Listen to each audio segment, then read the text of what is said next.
Gotcha. Hey, welcome back to the Shooters Roll. For the fans, by the fans. It's T, your boy T here, and we have RJ in the house. How are you, RJ? Oh man, what's up, guys? How's it going? Cool. Let's get into it. So today they released that Rajon Rondo has signed with the Lakers. Yeah, he's You being a back. Lakers fan, myself being a Lakers fan, it's pretty good signing. I feel like they're building a dream team, but just 10 years older. We're just getting a bunch of old all-stars that pretty much know their roles. What do you think of this signing, and is it enough to, I guess, take us over the edge to win the championship this year? To be honest, I don't think he should have left in the first place. I know he was chasing money, but he's got to consider a lot of things with his age and previous injuries. I think he shouldn't have left. I think him going to the Clippers was a big mistake. He thought that he was going to a situation where he would have helped them and those guys would have listened, and like the Lakers now. But the Clippers are the Clippers. I mean, But anyway, but it's a great signing.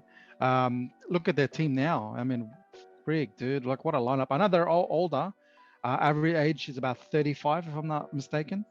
But if you've got a couple of younger legs along with some older guys, I think they'll push them through. I think they'll go all the way this year. That's not being ambitious too. I'm being for real. They've got great people. They've got great guys. I mean, despite whatever happened before with attitude and whatnot, they all know that this situation they're walking into now, what it's all about. So egos aside, LeBron's the man. Okay, he's the guy. He's led GM, and he's the one who recruited them, and they're to win a chip, and they all know that. So I don't think there'll be any problems this year. I think they'll just change the lineups to what's presented to them, and I think they're going to do great this year. It's not going to be a 82-0. Okay, so let's just relax. But they'll be there. They'll be there for sure. So I don't need to be worried about anything, to be honest with you. What do you reckon, T? It's a great signing. So you think about all these guys they're getting for vet minimum. These are guys that probably get on the market, can probably get double. To be honest, like the vet minimum is about what 2.8, 2.7. These guys probably can get mid-level section if they wanted to, if they really wanted to push it, because that's their market value. Let's be honest, right? Like some of these, they're like Dwight Howard and stuff. They probably can push a bit more, but with Rondo, I definitely agree that he left the Lakers just to chase money. You think about after he won the championship, his thinking was about trying to gain as much money as possible, right? Trying to earn as much as possible, and the Hawks signed him to $8 million deal. You think about $8 million deal versus a Lakers 2.7. Like as a money earner, you just need to go where you are because he's going up in age. That's right. I knew that he left for money. Like if it was about championships, he would have stayed. But Sure. Yeah. You wouldn't leave that lineup for either Atlanta, who are a bunch of young guys, no offense, or Clippers, which is a bunch of dysfunctional people. You know what I mean? Yeah, I mean, definitely.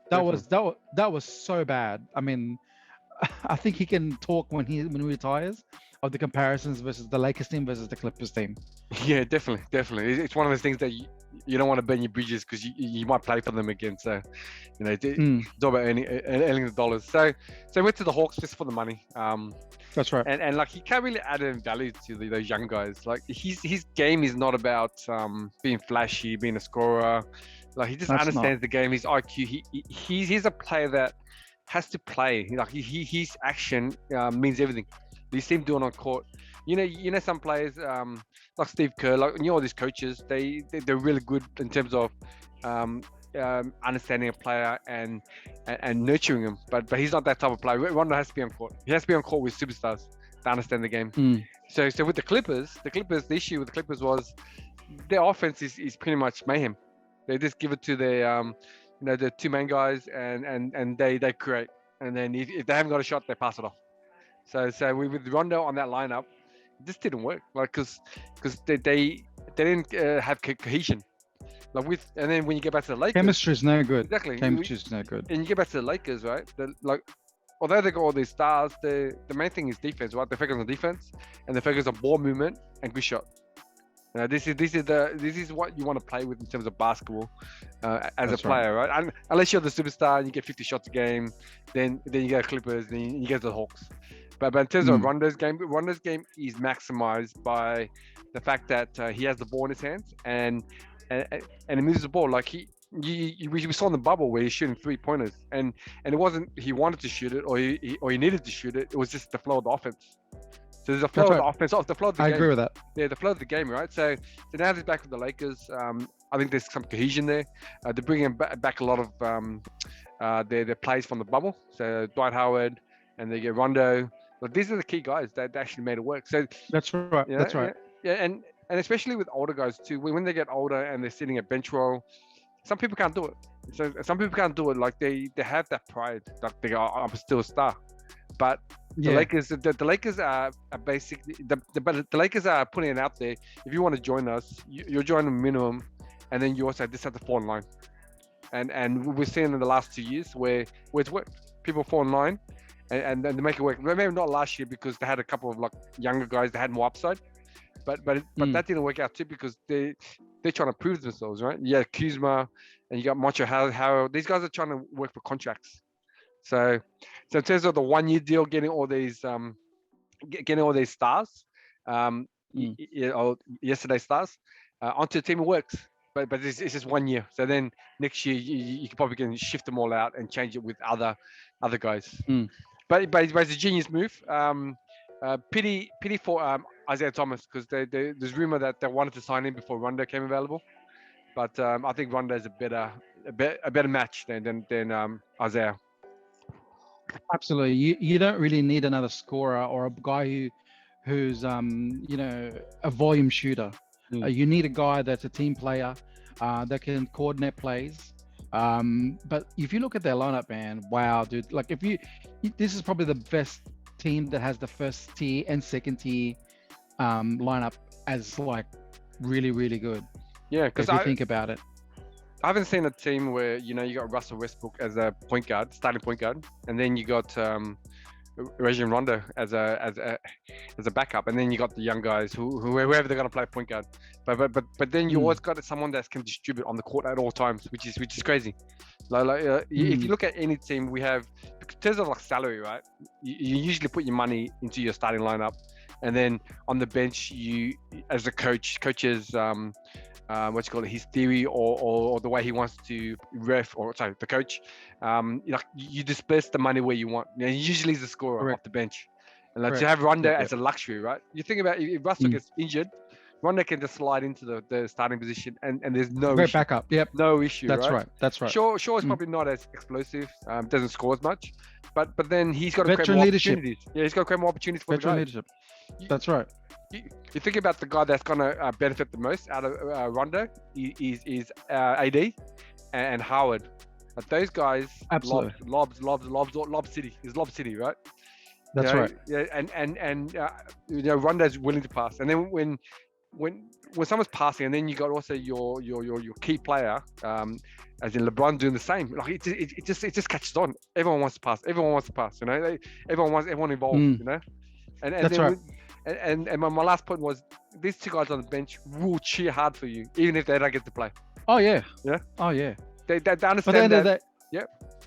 But if you think about it, T, that's actually a golden rule with any bench, especially with college, because if you see players that are not into the game, I don't think they'll be playing the next game or be the next season. So, but the Lakers, you can tell they're hyped. Like they're the hype team.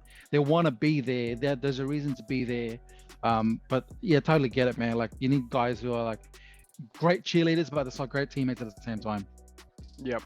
And then you can imagine all the, I guess all the play rides with all these vets. So they'll be hazing all the younger guys, which will be fun. True. Yeah, and in terms of just on the road and all that experience. So just crossing over to so the Lakers cut what's his name? They cut the vet.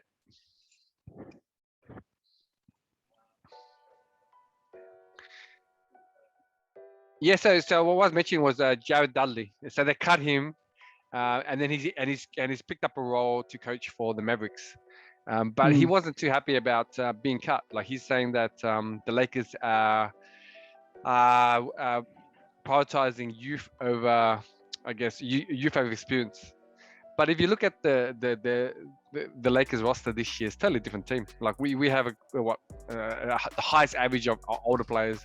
So for me, I think it's a good move not to have him as a player, but I would have liked him as a coach. The Lakers didn't offer him that. That's why he went to Dallas to link up with Jason Kidd and help Luka and those guys. What are your thoughts on that? Is it because he wasn't playing? He was averaging 1 point a game, like the games he did play, and he had major injuries. Well, yeah, he's towards the end of the bench, but at the same time, like he's not a Rondo. I mean, Rondo now can shoot, but if you bring him into the lineup, he's valuable because he knows how to make plays. He can distribute the ball. Jared Dudley's not that player. Jared Dudley's a spot up shooter. I would probably say that he's a liability on defense too. So, and in terms of basketball IQ, I don't think they sort of see him as that. But Dallas saw that potential in him, so that's why he jumped at opportunity. So I think that was a great move, and I think I don't think he should take it as a negative. I'm sure he wanted to go back because of LeBron and AD, but unfortunately they've got a vision. And you've had your tenure, you had your run, you got your chip, so I think you should just be happy. I think that he should have spoken to them earlier, and maybe work out some sort of agreement. But I think he was just expecting all that without any backlash.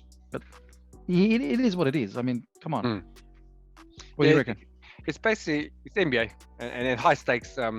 As a player or coach or whatever personnel you're in, every day is a different day. Like today's promises will be tomorrow's non-promises. It's just the way it is. That's right. And the way it's a business. Yeah, and the way the roster was constructed, right?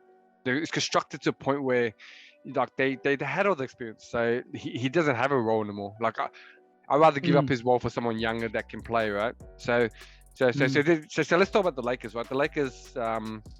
They have a good roster. Like I want to see this experiment work. But with a couple of spots they have left, I would like them to have be younger talent, because there's gonna be games where we give starters a time off or whatever, and you need a fusion of youth just to balance it up. Of course, balance it up. So like I've got friends asking me, "Oh, we should get this guy. We should get this guy. Cousins, get all this." And I'm like, "You have too much. No. You have too much. It doesn't fit, right?" But let me be honest with you. I'm still cut that Caruso's gone. Caruso was such a good fit. Yep. Like no matter which hole that was needed to be filling, he was there. Yep. You know what I mean? Especially on defense and even on the fast break. Man, that guy was good. But I think he was seeking a payday. So you know what? That's all right, man. Like like they could have brought him back. So he got about $8 million each season in Chicago. Yeah. But they prioritize THT. So and then because he's clutch, which we'll get into. He's a clutch client. Yes. He's a clutch client, and then it's you think about Caruso, right? He's $8 million, and that's literally like roughly 3 to 4 players minimum. And they true. And so then you think about it, if they have opportunity to get him back like Rondo, like on the cheap, they definitely will, right? So it wasn't his playing ability, it wasn't anything like that. It was purely about money, because I just love the way he played with the superstars. You can plug him in and he can play with LeBron and AD without having the ball. Like these guys are really hard to find. Like in this era of social media and offense, like thanks to James Harden, like you see the guys in college or high school, in elementary school, they've got videos coming up now where people only watch them because they're dribbling 100 times and they're scoring like 50 points or whatever. They're taking all the shots. No, we're not dribble. And this is our society. This is our society, right? And but you can't have 5 players on the court or 10 or 12 players on the court that could do that. You need pieces to fit. All right. Yeah. That's right. Pieces to fit. That's right. So hopefully we have what you call it, a couple of players that we signed that can fall into those roles. You know, Ariza is a player that I see. Maybe Monk, you know, Nunn, you know, THT to a certain degree. I think these guys will fall in place because there's so much superstars and ex superstars on the team, but definitely for sure.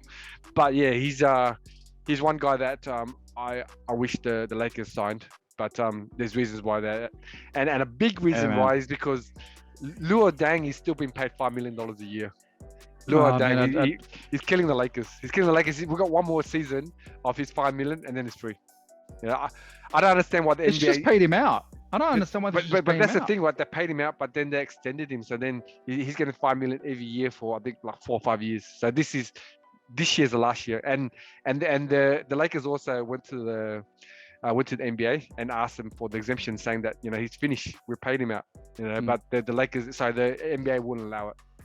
It's strange. It's strange because he retired hurt, but then he went off and played in Minnesota.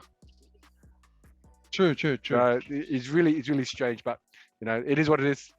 Yeah.